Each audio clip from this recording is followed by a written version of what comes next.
think I'm a vlogger now.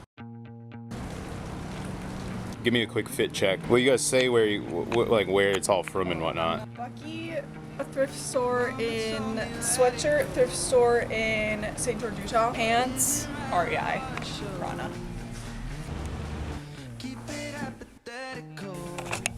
Just thrifted an insane fit. Comment down below if you want me to try it on for you. I love bad frisbees.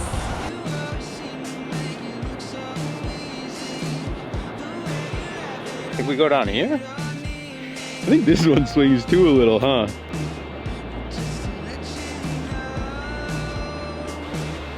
Pretty good.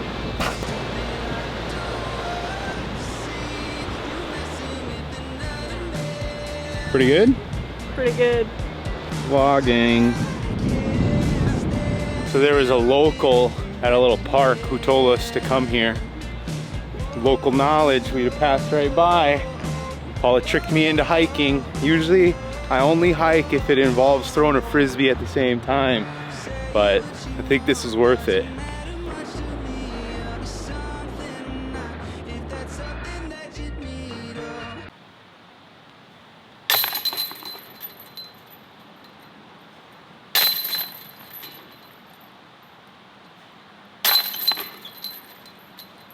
What is up?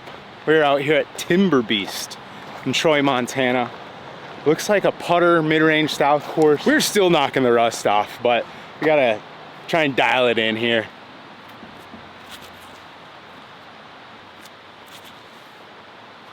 This kind of seems like the type of course to dial your lines back in, bang some putts. We got some disc catchers. Feeling good. It's like 60 degrees today, which is also wild because it's been like 90 for the last, few weeks now.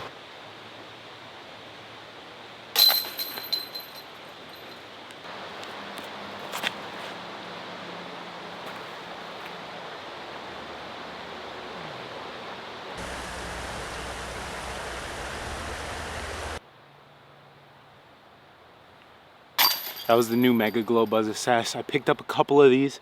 They look sick. I love the stamp.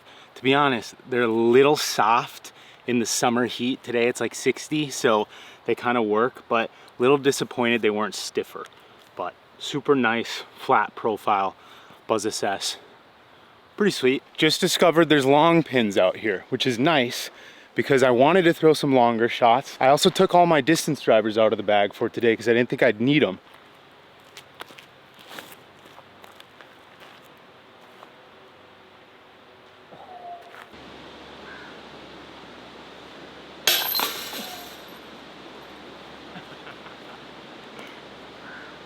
Bar down.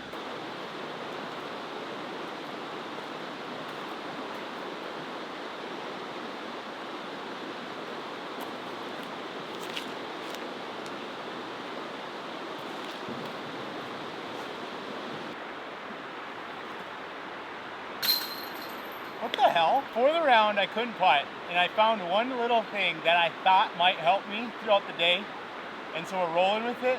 I'm not gonna tell you yet, but if this keeps going, I'll let you know. You guys should have seen Paula's face. She was like, what? She just saw me miss like 30 12-footers in a row warming up.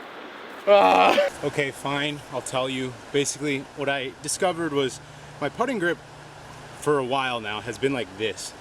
The finger is on the front, not really, hooking it over like I used to have it. And that worked great. I feel like I was putting really good up until a couple weeks ago. And then this week I just can't get a clean release. So what I started doing literally 20 minutes ago was just making sure my thumb and my pointer finger pinch point were basically just on the same spot. So when I'm putting, all I'm really trying to do is generate the spin right there. And so far it's working. We'll see if we can keep it up.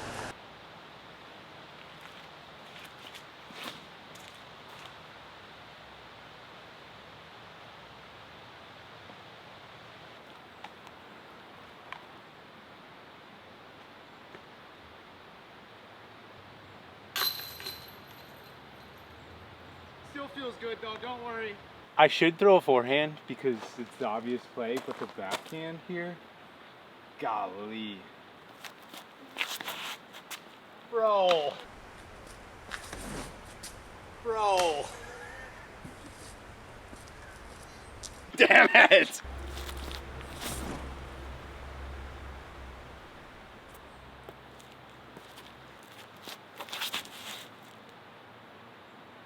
Oh, I should have done that with my other one. Picking up the pieces above the ground. But every time you come around, you always seem to make it look so easy. So bad.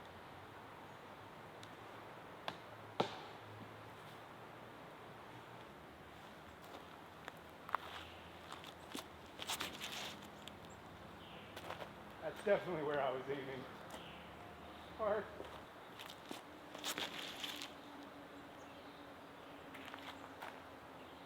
Oh.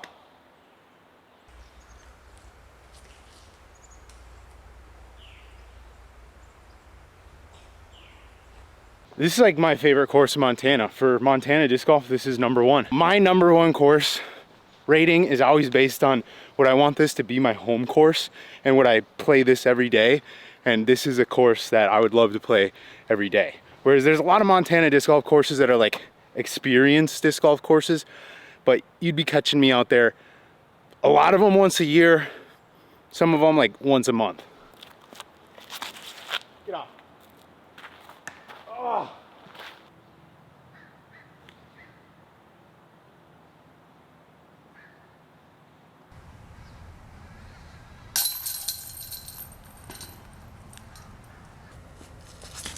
Oh, come on. Oh, come on. Go in. Oh. I did it. No!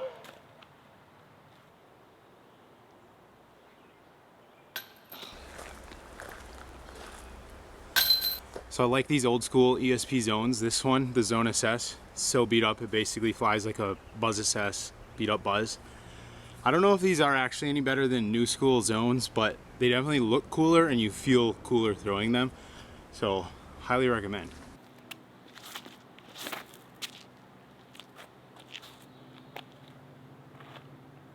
This one also very flat, good for side hands.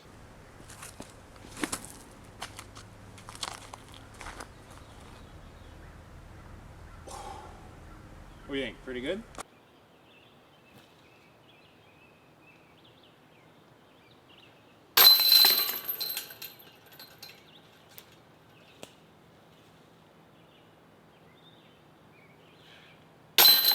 I mean, do I just try and lace it with a Buzz SS? I was gonna go forehand, but I don't even know if that's guaranteed.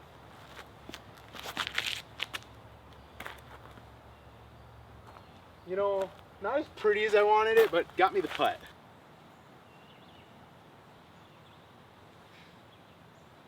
Oh.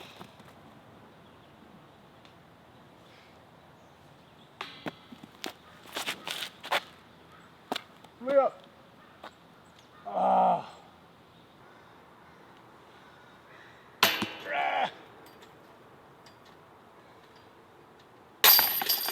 They're feeling pretty good though.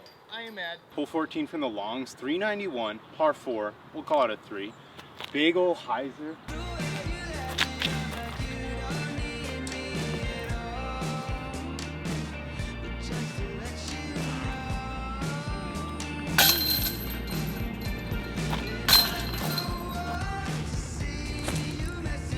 Get around. Get around.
Oh my God. Recently I got a comment that reads, "Your titles, your slow energy, and slow editing are the reason you aren't growing as fast as others.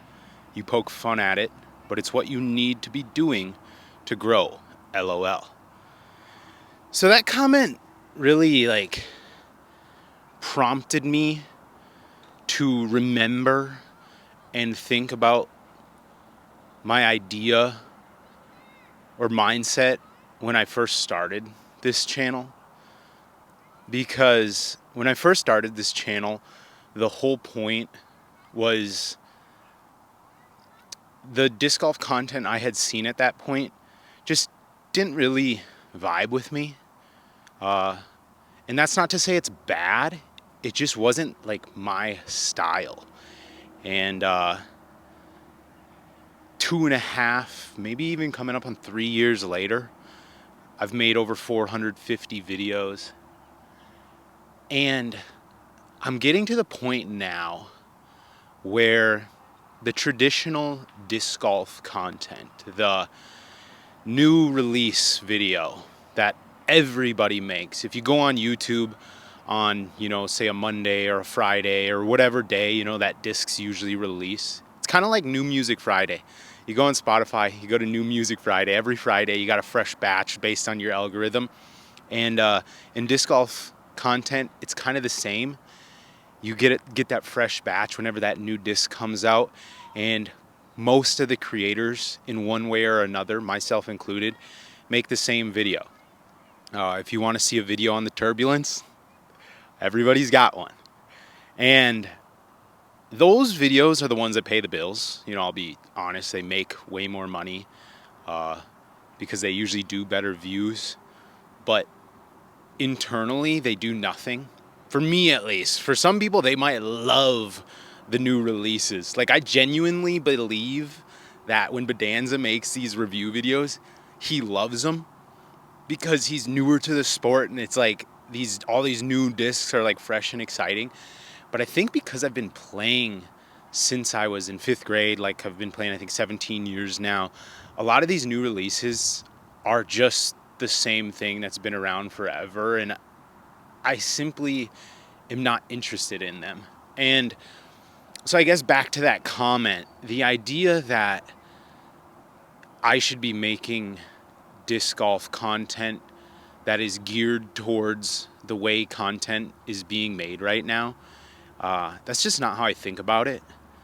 When I first started out, I tried to cut every second of silence between talking in videos, because that's that snap, boom, boom, boom, Mr. Beastification of YouTube and the fast-paced style.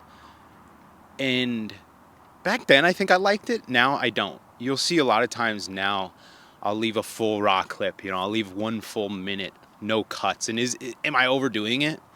Maybe a little bit. But over the last year, really, I've felt this way towards disc golf YouTube where I'm like, God, I'm so sick of making the same shit over and over again, the same video that everybody else makes. And I have I don't want to call it, I'm not going to call it a filmmaking background. I'm going to say I was a very entry-level freelance videographer and editor before I started doing this. That's why I had the camera gear when I started out. That's why I had some sort of idea. And so I always knew that I wanted to make videos that were a little less surface level than the traditional disc golf content. And, I want to reiterate, this doesn't mean that disc golf content is bad, because there's a time and a place for every different genre. You got Robbie C, who makes beginner disc golf content. You got Foundation, who makes challenge disc golf content.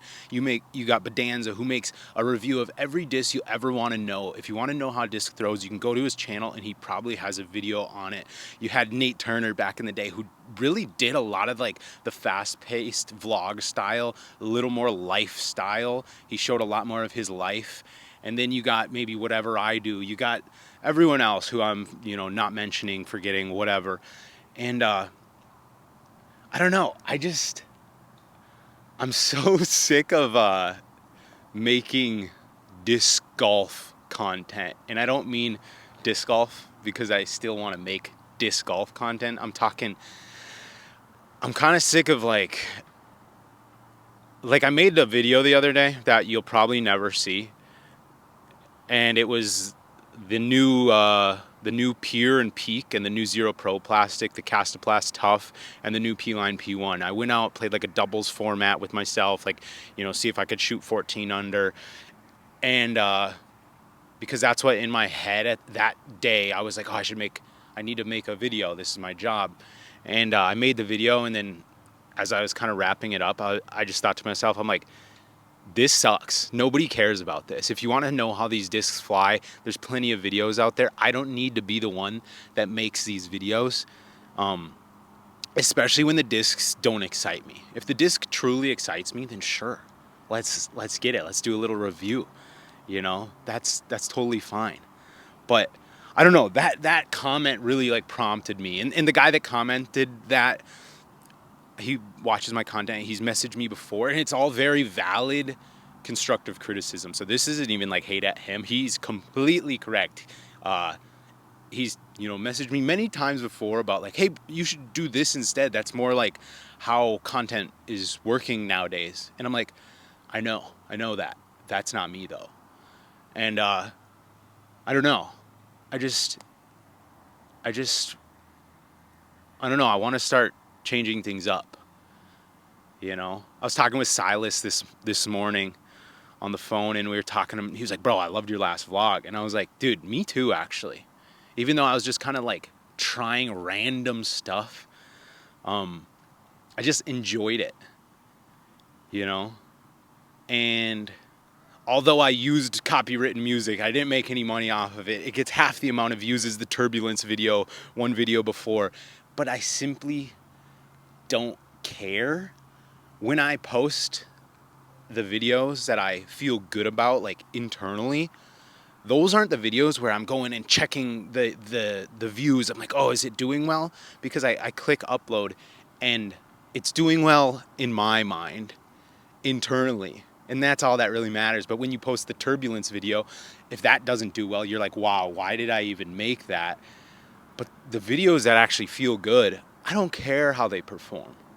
They don't need to make money. Well, they gotta make a little bit, but but like those videos are the videos that I want to make.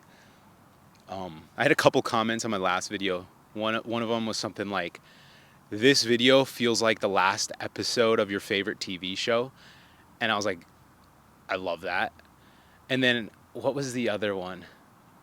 Oh yeah, someone else said, when somebody asks me to show them disc golf content, this is the video that I'm going to show them. And I get a lot of comments like kind of in that sphere of like feel good.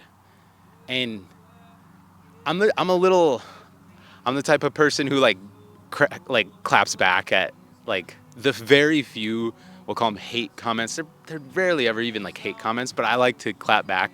But I also read every comment. I don't reply to every comment anymore because it just like was very taxing on me. But I read them all, and so the people that comment the stuff like that, I just love. That's the stuff that keeps the guy going.